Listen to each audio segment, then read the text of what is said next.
Okay. Yes, so we were provided some guidelines by Greg and very good guidelines on network design.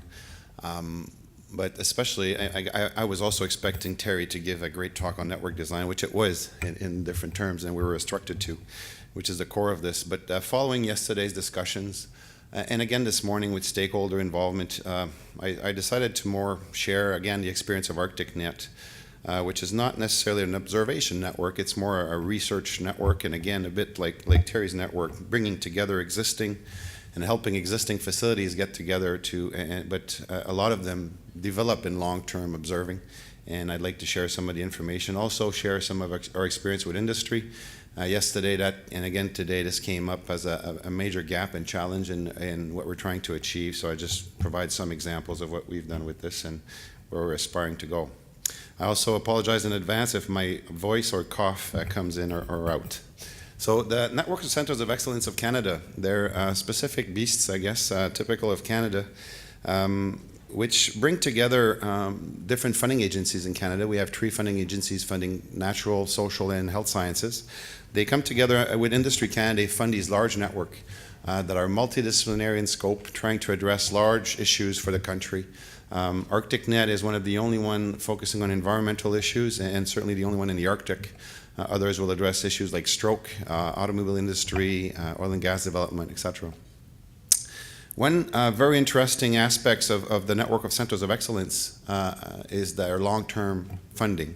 Maybe not in a multi-decadal context, but certainly for university funding, 14-year window is very, very long in Canada, the longest you can get. And so the networks, when they were funded, when we were funded in 2004, had 2 cycles of 7-year. So you're funded for 7 years, and then you reapply completely, with about half, 50-50 chance of being renewed. But we were renewed 100%, 42% increase just 2 years ago. But one thing that we know is that the end is near, I guess. So ArcticNet will not be funded beyond March 2018. So that's the rules, and these are things I'll talk about that we need to look forward to and prepare for as we plan to maintain this sort of long-term initiatives that we've been building. So just very briefly, these networks, they are actually designed to bring together scientists, but mostly with stakeholders. So we talked about that a lot earlier today. And the way they're designed, even their management structure, really forces you to do that. And I think that's something that at the beginning, as the manager of ArcticNet, coming from more typically scientifically directed networks, I thought, oh God. But now I do realize that's the way to go, and it's so important to do that and involve stakeholders right from the beginning and at the highest level of decision of what you're trying to do. So just read what's in red. General objectives of ArcticNet, some of which that overlap with, I would say, SAON or observing objectives, build synergy between different science sector, but also mostly build synergy and involve stakeholders. In our case, Northerners, mostly Inuit, as you'll see, but government and industry, not only as receptors of what you do, but actually in the design and implementation of your research.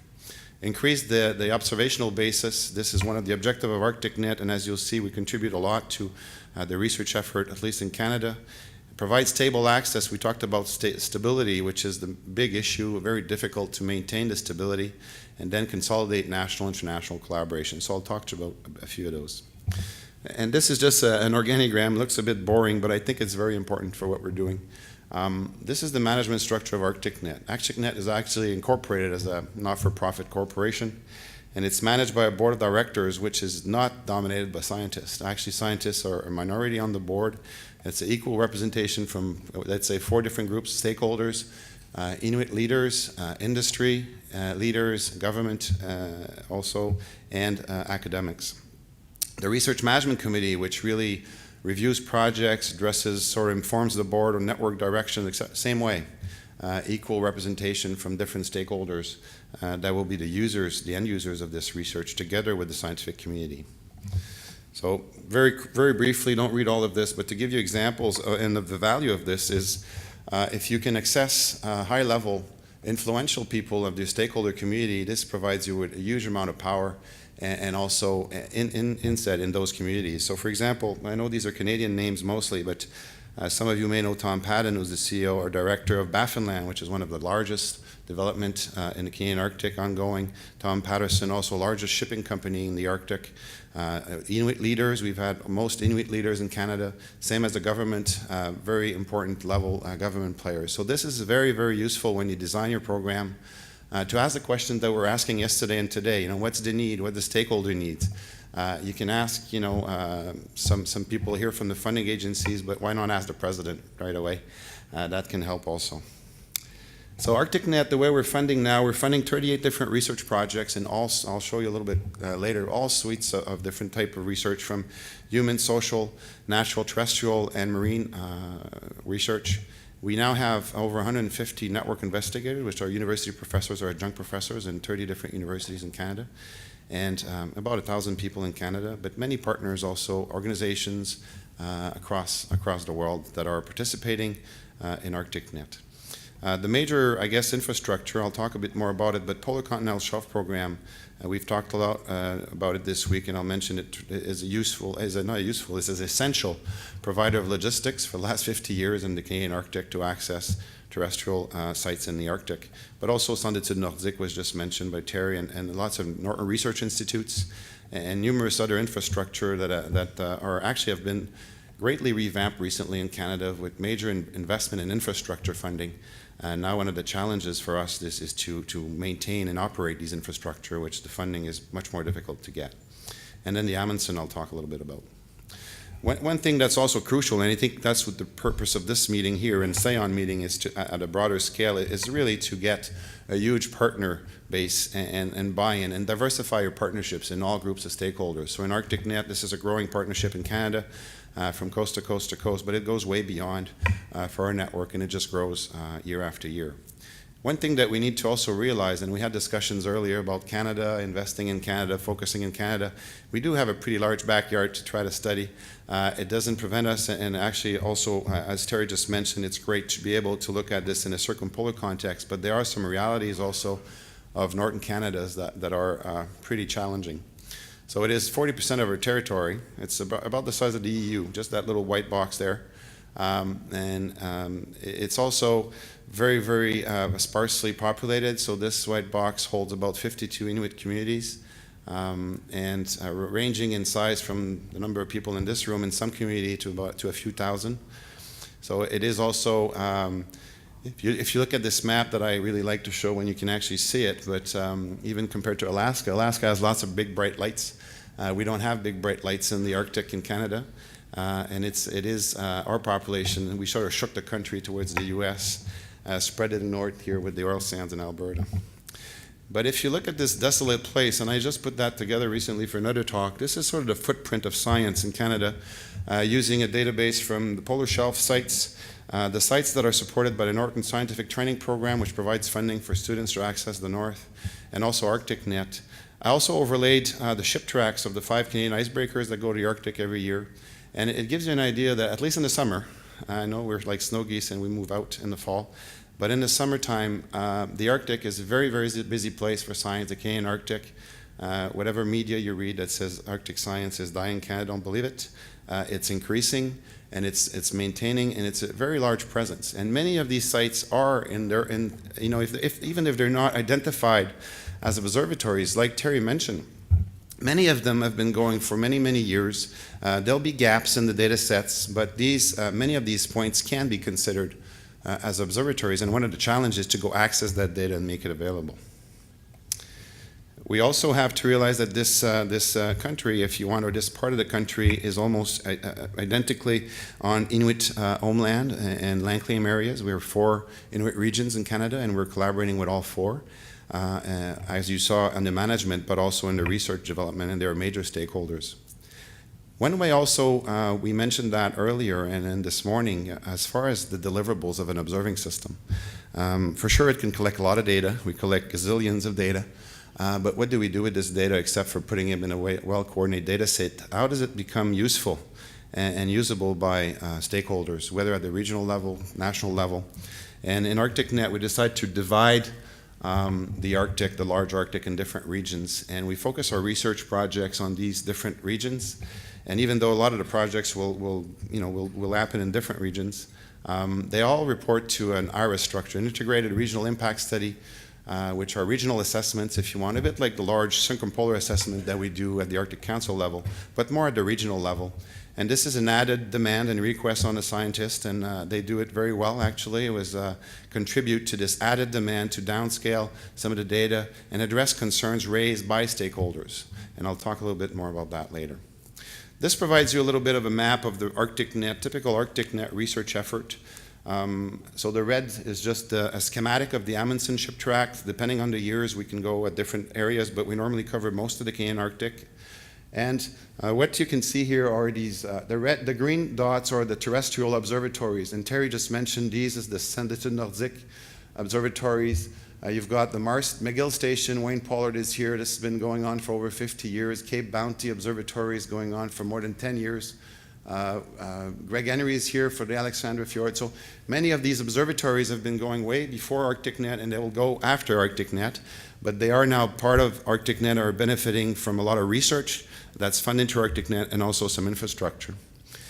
You have the marine observatories that have been deployed over the years. These are all moorings deployed mostly from the Amundsen in different areas. If you were to look at this today, there would only be one left here, and now there's 7 here. So these change over the years depending on funding and programs, but we've maintained these general observatories for more than 10 years now. And just to give you an idea, I took this from Kujarapik here, which is the southern base of the SEND network, to Wardent Island is 3,000 kilometers, and that's from here to Barrow, Alaska, to give you an idea. So it's a huge area that this is covering for us, and it's been going on for a long time, and we're really trying to build this and to interact as a great step in making this more perennial. So an example of terrestrial observatories, I just talked about this one, which is the SEND, and there's posters actually on this observatory and this facility, and some of the other ones that are part of ArcticNet. But this is certainly the big one, if you want, from the SEND, and covers 30 degrees, like I said, different ecozones, and part of Interact right now, like Terry just mentioned. I mentioned Resolute. Polar Shelf is based in Resolute Bay, right in the middle of the Canadian archipelago. That's another way to look at the Arctic, maybe a northern view. But they have a huge reach, and they're essential logistics provider. So if you want to go anywhere there, you have to go through Resolute to access it, and they provide this logistics. Increasing demand, stable funding, which means reduced offer and reduce produce. So it's also a big challenge for us to logistically to try to support these networks in the long term. Sometimes it's not the research funding that's missing, it's the logistics to reach our research sites and to be able to maintain them. Marine observatories in ArcticNet are mainly based around the Amundsen. The Amundsen actually was funded by the Canada Foundation for Innovation in 2003 with Coast Guard. We sort of renovated, if you want, a former vessel, the Sir John Franklin. And it was actually funded as part of our program for international collaboration. So that's been the goal from the beginning. It's a Canadian infrastructure accessible for scientists from Canada or anywhere around the world to access the Canadian Arctic. It's not on our $50 bill, so I have to put that there.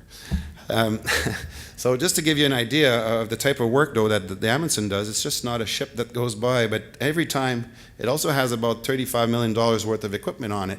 And every time we open the switch in Quebec and we close the switch in Quebec, it samples continuously. So whether it's current atmosphere, bottom multi-beam sampling. So this is an observatory in itself, just sampling the entire Arctic every summer most of the time, but also at different stations and real observatories.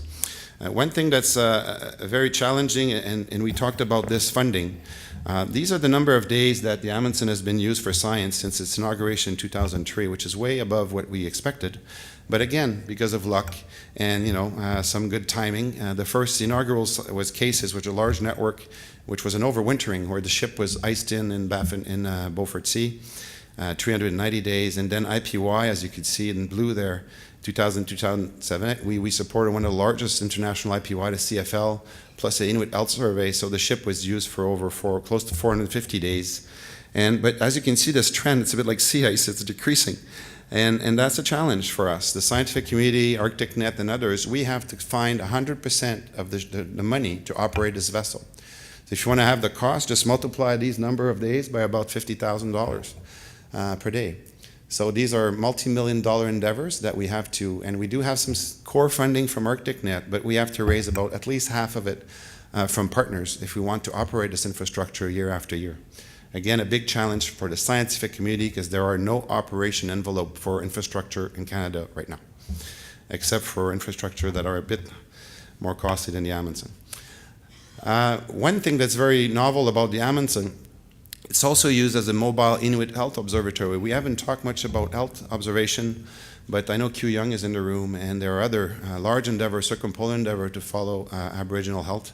But the ship has been used as a sort of floating clinic, if you want, an observatory, taking nurses, observers, interpreters all across, and we've now visited every single coastal Inuit community in Canada since the beginning of ArcticNet. And this is an observatory because the goal is to repeat that cohort study, visit the same individuals every 7 to 10 years.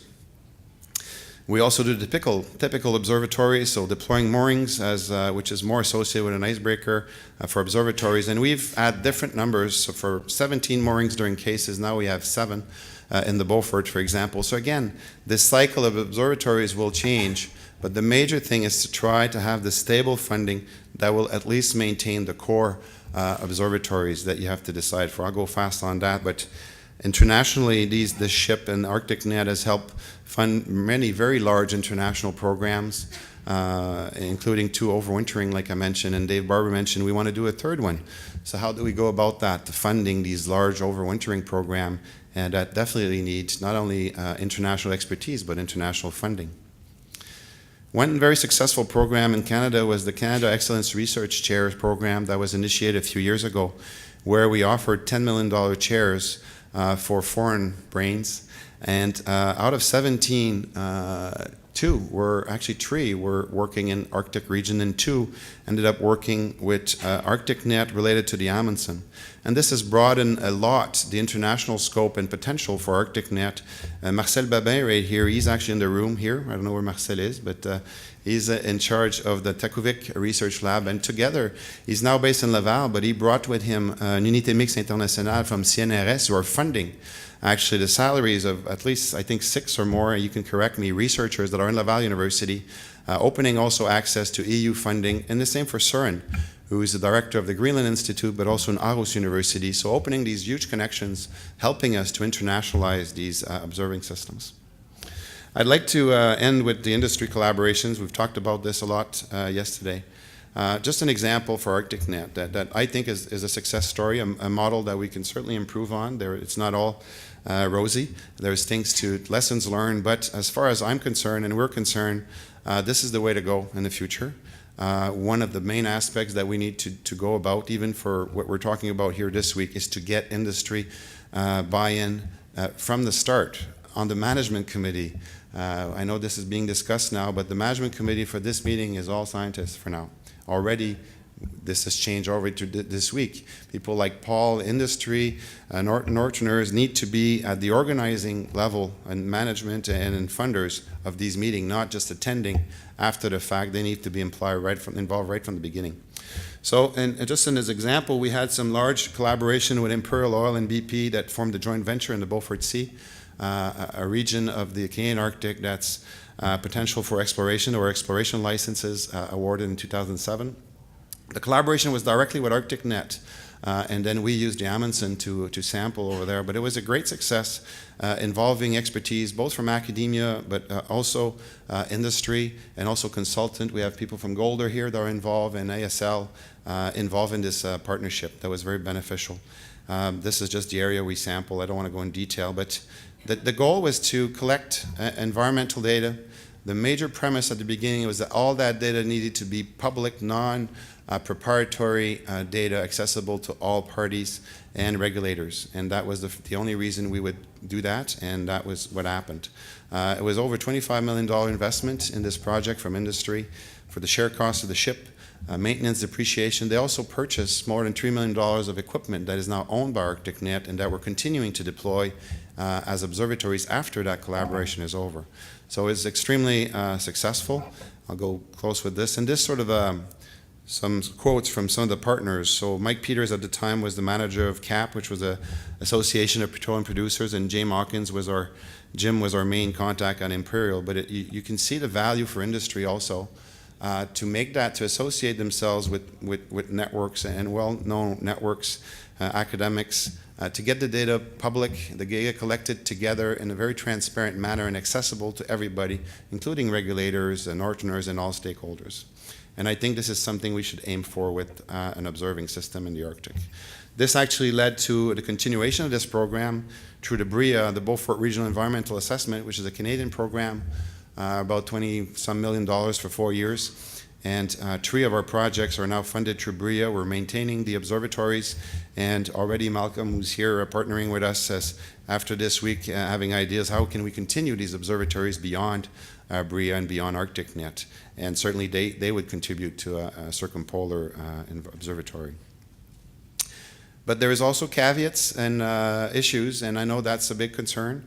That we signed an agreement with BP in March 2010, and as you know, in the summer of 2010, the condo happened, and this raised all kinds of issues and ethical issues, very real issues in many countries, and especially in Canada, regarding development and research and funding research with public money, etc. So we made the headlines. We even made the House of Commons parliamentary. We even made the cartoon section, I think. Yeah. But this raised a really interesting debate in Canada. It's still ongoing. It was raised. It was never raised before because we collaborate with Manitoba Hydro and numerous other industries. But with this event, obviously, and the Arctic, it's something we also have to prepare for. And I know in Norway this debate's been going on for decades now. But as we prepare to merge with industry, which I think is needed, we also have to look at these issues of intellectual property, scientific freedom, scientific credibility. Some researchers will actually attack directly in these blogs or whatever, if you do read those comments in the news, being bought by industry, etc. So this is something that you have to be ready for, but it's just the reality, and there's lots of education, I guess, to be done on that front. Finally, we talked about data. Another example from ArcticNet. Early on in ArcticNet, we realized there was a huge void, at least in Canada, for even at the metadata level to store Arctic data. We were just coming out of a very large marine research project like CASES, and we didn't have these databases. And we joined forces with the Canadian Cryospheric Information Network, and we developed the Polar Data Catalog. And now this has been bought in by, it was bought in by IPY, the Northern Contaminant Program, CBMP, and BREA. All these programs are now contributing their data and metadata to the Canadian Polar Catalog. And this is obviously reference with other initiatives internationally.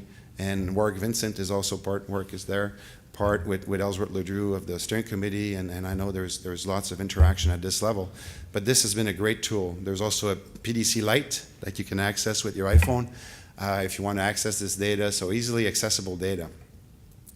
But beyond the data, again, it's nice to have a great database accessible, but do stakeholders really access a database? Do they really want to have a TS profile? And what can they make out of it? And the same question needs to be asked for AOS and the Sustaining Observing System. It's great. We have huge challenge just to make these data sets available to the research community. But then, what do we do with that data to talk to the stakeholders, the funders, the public, and industry and Northerners? We have a huge effort to make of knowledge mobilization, making that data become information, and the information that they really want and need. And you have to identify these needs at the beginning to define your network, not after the fact. These needs don't need to be necessarily identified by scientists. They need to be made in partnership. Just to give you an example of funding issues, we discussed funding and long-term funding for this huge initiative that we can see as a huge top-down pan-Arctic observing network that some whatever union is going to fund. Fact of the matter is, until this happens, what's going to happen is going to continue, like what Terry mentioned, project-based, piecemeal-based approach, trying to make this all happen together. And for ArcticNet, the big key is leveraging. And the huge key is this basic core funding that we were provided, which is the gray area on the bottom there. And being able to leverage it. Without that glue money, you can't leverage. You have nothing to leverage with. And we're lucky, like I said, to get IPY funding in 2007-8, and then that was replaced by major industry funding. But now this is decreasing. So right now, this year, we're in a crest, for example. So we're struggling to fund the Amundsen, and we're hopeful that things will pick up again. But that's the way it sort of goes. But we can always count on this, $10 million baseline funding. And I made this analogy yesterday. I thought about this Kaplunk game. So I don't know if you guys know about Kaplunk, but that's my generation. I guess it's your generation too. So where the marbles are, these projects, sorry, these projects and the stakes there are the funding and the funding opportunities and to keep this going. But these networks, just like Terry mentioned in ours, it's just a lot of sticks and funding opportunities and grants and coming together and holding all this together. And one grant goes and, okay, there goes a project and there goes a station. But you need to have, let's say, those red sticks to keep it all together at some point. And so the more color sticks you have, the better. The more diversity you have in your funding, the better. When one goes, you can still survive. If you put all your eggs in the same basket, that's not the way to build a long-term observatory. So for ArcticNet, a lot of those sticks are being pulled out in about 4 or 5 years now. And is this Kaplunk? That's the question we have to ask for ArcticNet. And we're kind of optimists in nature, and we've had very successful so far. So there are some things on the horizon. And you heard this morning about, I think it was Dawn for Danielle, talking about the K&I Arctic Station. Obviously in Canada right now, this is the big ticket, the only thing that's really been announced, if you want, as a major investment and long-term investment. One thing that's not very well known, even in the Canadian community, because this announcement from the Prime Minister was done the same day they announced $200,000 to look for the Franklin and Erebus. Guess what got the first page of the news? So this $200 million announcement is actually $140 to build the station, but there is $46.2 million over the next 6 years, I guess starting maybe, hopefully soon, Danielle, for actually a science project. And if you look at this amount, that's about the same amount of ArcticNet, $7-8 million a year, as a ramp-up, even before the station opens. Once the station opens, there's a budget of $26 million identified for operating the station, but also the S&T program. So however the cost of operating the station is going to be, there's some leftover funding. So this is certainly an opportunity, and right away, ArcticNet and other researchers need to plug in this opportunity to continue in the future. And this, as you'll see, is very, very linked internationally. The mandate of CHARS is very international. So it's a great opportunity, again, to build international networks and observation. Polar glass icebreaker, Diefenbaker, is a bit more fuzzy. Budget's been confirmed, but it's delayed. And as far as the S&T budget, I have no idea. And I don't know anybody does, but it's going to be a very expensive thing, maybe 2 or 3 times more than the Amundsen to operate. I'm ending on this, Jean-Claude, but this is I think the word aloud slide this morning, but Don mentioned this CampNet initiative. And this is the idea, the template right now at this very early stage of CHARS, which is a hub and spokes model. That's where the CHARS will be built. But as you know, there are numerous research infrastructure, and there's actually an association, the Canadian Network of Norton Research Operators, that many of them are here, that are representing these research stations, and that will be part of the CHARS complex, if you want, and system, to this hub and spoke system for observation. And then there's also obviously links to international links. And obviously, if you want more, talk to Danielle Labonté, who's Danielle, I don't know if she's here, right there in the back. She's the boss of that. So you should talk to her. So finally, I talked about this question of what do you do with the data. So in ArcticNet, we decided to go that way. It doesn't mean it needs to be that way for everybody, but we decided to go to this integrated regional impact assessments. And I don't really have the time to talk about it, but you can look on our website. The first regional impact assessment was released just a few months ago. We released it in the north with the Northern government there, with recommendations addressing their needs, what they wanted, what questions they needed asked and answered, sorry. So if you want more information, you can contact me. I'm here all week, or go on the website. So thank you.